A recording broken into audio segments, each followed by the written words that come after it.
name is Allison. I'm the Programs, Outreach, and Youth Services Manager here at Monterey County Free Libraries. In celebration of Halloween, every Monday, I will be reading from the works of Edgar Allan Poe. Tonight is our first reading, and we will be starting off with the short story, The Fall of the House of Usher. I first read this in high school, and it was a very dark and stormy night when I read it, and it really freaked me out.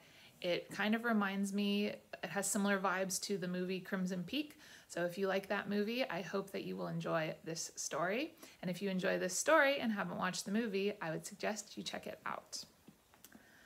The Fall of the House of Usher. During the whole of a dull, dark, and soundless day in the autumn of the year, when the clouds hung oppressively low in the heavens, I had been passing alone on horseback through a singularly dreary tract of country, and at length found myself, as the shades of the evening drew on, within view of the melancholy House of Usher. I know not how it was, but with the first glimpse of the building, a sense of insufferable gloom pervaded my spirit. I say insufferable, for the feeling was unrelieved by any of the half-pleasurable because poetic sentiment with which the mind usually receives even the sternest natural images of the desolate or terrible. I looked upon the scene before me, upon the mere house and the simple landscape features of the domain, upon the bleak walls, upon the vacant eye-like windows, upon a few rank sedges, and upon a few white trunks of decayed trees, with an utter depression of soul which I can compare to no earthly sensation more properly than to the after-dream of the reveler upon opium, the bitter lapse into everyday life, the hideous dropping off of the veil. There was an iciness, a sinking, a sickening of the heart, an unredeemed dreariness of thought which no goading of the imagination could torture into aught of the sublime. What was it, I paused to think, what was it that so unnerved me in the contemplation of the House of Usher?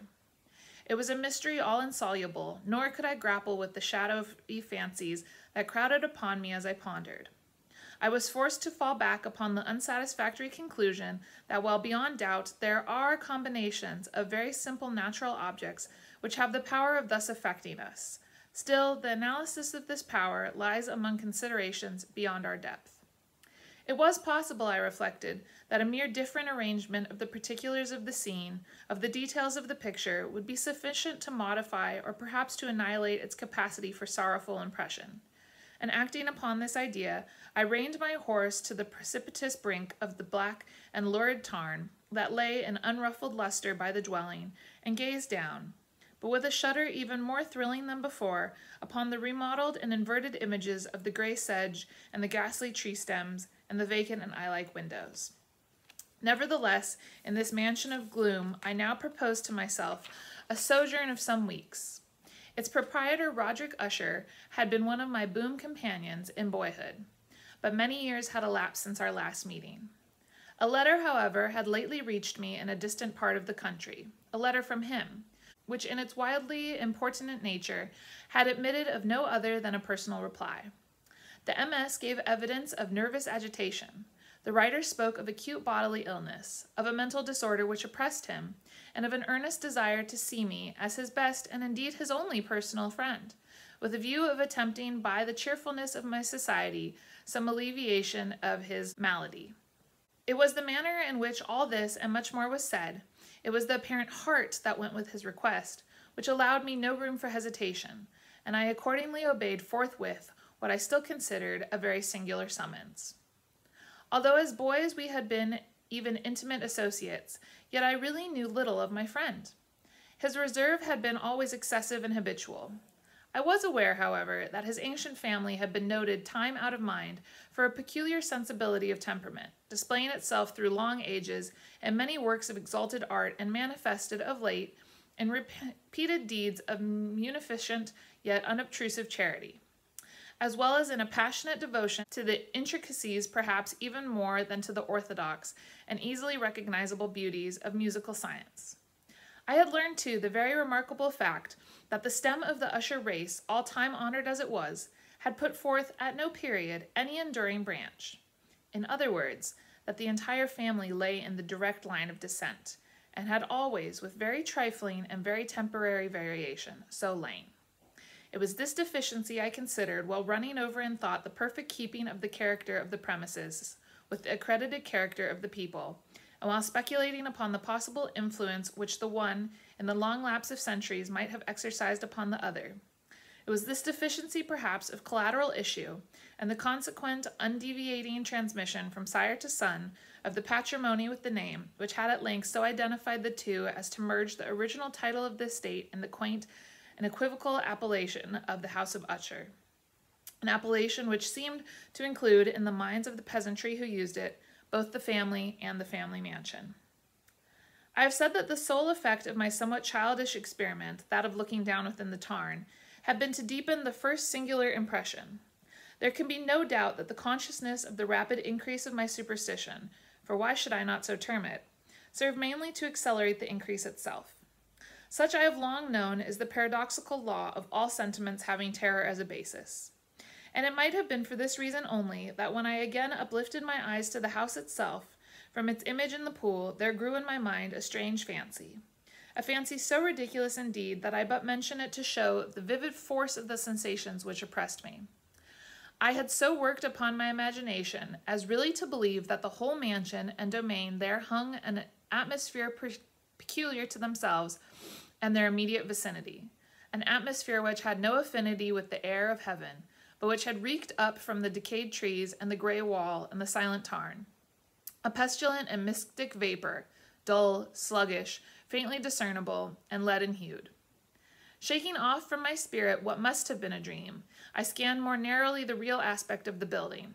Its principal feature seemed to be that of an excessive antiquity. The discoloration of ages had been great. Minute fungi overspread the whole exterior, hanging in a fine tangled web work from the eaves. Yet all this was apart from any extraordinary dilapidation. No portion of the masonry had fallen, and there appeared to be wild inconsistency between its still perfect adaptation of parts and the crumbling condition of the individual stones. In this there was much that reminded me of the specious totality of old woodwork which had rotted for long years in some neglected vault, with no disturbance from the breath of the external air. Beyond this indication of extensive decay, however, the fabric gave little token of instability. Perhaps the eye of a scrutinizing observer might have discovered a barely perceptible fissure, which, extending from the roof of the building in front, made its way down the wall in a zigzag direction until it became lost in the sullen waters of the tarn. Noticing these things, I rode over a short causeway to the house. A servant in waiting took my horse, and I entered the Gothic archway of the hall. A valet of stealthy step thence conducted me in silence through many dark and intricate passages in my progress to the studio of his master. Much that I encountered on the way contributed, I know not how, to heighten the vague sentiments of which I have already spoken. While the objects around me, while the carvings of the ceiling, the somber tapestries of the wall, the ebon blackness of the floors, and the phantasmagoric armorial trophies, which rattled as I strode, were but matters to which, or to such as which, I had been accustomed from my infancy. While I hesitated not to acknowledge how familiar was all this, I still wondered to find how unfamiliar were the fancies which ordinary images were stirring up. On one of the staircases I met the physician of the family. His countenance, I thought, wore a mingled expression of low cunning and perplexity. He accosted me with trepidation and passed on. The valet now threw open a door and ushered me into the presence of his master. The room in which I found myself was very large and lofty. The windows were long, narrow, and pointed, and at so vast a distance from the black oaken floor as to be altogether inaccessible from within. Feeble gleams of encrimsoned light made their way through the trellised panes, and served to render sufficiently distinct the more prominent objects around. The eye, however, struggled in vain to reach the remoter angles of the chamber, or the recesses of the vaulted and fretted ceiling. Dark draperies hung upon the walls. The general furniture was profuse, comfortless, antique, and tattered. Many books and musical instruments lay scattered about, but failed to give any vitality to the scene. I felt that I breathed an atmosphere of sorrow. An air of stern, deep, and irredeemable gloom hung over and pervaded all. Upon my entrance, Usher arose from the sofa on which he had been laying at full length, and greeted me with a vivacious warmth that had much in it. I at first thought of the overdone cordiality. A glance, however, at his countenance convinced me of his perfect sincerity. We sat down, and for some moments while he spoke, I gazed upon him with a feeling half of pity, half of awe. Surely man had never before so terribly altered in so brief a period as had Roderick Usher. It was with difficulty that I could bring myself to admit the identity of the wan being before me with the companion of my early boyhood. Yet the character of his face had been at all times remarkable. A cadaverousness of complexion, an eye large, liquid, and luminous beyond comparison, lips somewhat thin and very pallid, but of a surpassingly beautiful curve, a nose delicate, but with a breadth of nostril unusual in similar formations, a finely molded chin, speaking in its want of prominence, of a want of moral energy, hair of a more than web-like softness and tenuity. These features, with an inordinate expansion above the regions of the temple, made up altogether a countenance not easily to be forgotten. And now, in the mere exaggeration of the prevailing character of these features, and of the expression they were wont to convey, lay so much of change that I doubted to whom I spoke. The now ghastly pallor of the skin, and the now miraculous luster of the eye, above all things startled and even awed me. The silken hair, too, had been suffered to grow all unheeded, and as in its wild gossamer texture, it floated rather than fell about the face. I could not, even with effort, connect its arabesque expression with any idea of simple humanity. In the manner of my friend, I was at once struck with an incoherence, an inconsistency, and I soon found this to arise from a series of feeble and futile struggles to overcome an habitual trepidancy, an excessive nervous agitation. For something of this nature I had indeed been prepared, no less by his letter than by reminiscences of certain boyish traits, and by conclusions deduced from his peculiar physical conformation and temperament. His action was alternately vivacious and sullen. His voice varied rapidly from a tremulous indecision, when the animal spirits seemed utterly in abeyance, to what species of energetic concision, that abrupt, weighty, unhurried, and hollowed-sounding enunciation, that leaden self-balance and perfectly modulated guttural utterance, which may be observed in the lost drunkard or the irreclaimable eater of opium during the periods of his most intense excitement. It was thus that he spoke of the object of my visit, of his earnest desire to see me, and of the solace he expected me to afford him. He entered at some length into what he conceived to be the nature of his malady. It was, he said, a constitutional and a family evil, and one for which he despaired to find a remedy, a mere nervous affection. He immediately added, which would undoubtedly soon pass off. It displayed itself in a host of unnatural sensations. Some of these, as he detailed them, interested and bewildered me, although perhaps the terms of the general manner of the narration had their weight. He suffered much from a morbid acuteness of the senses. The most insipid food was alone endurable. He would wear only garments of certain textures, the odors of all flowers were oppressive, his eyes were tortured by even a faint light, and there were but peculiar sounds, and these from stringed instruments, which did not inspire him with horror.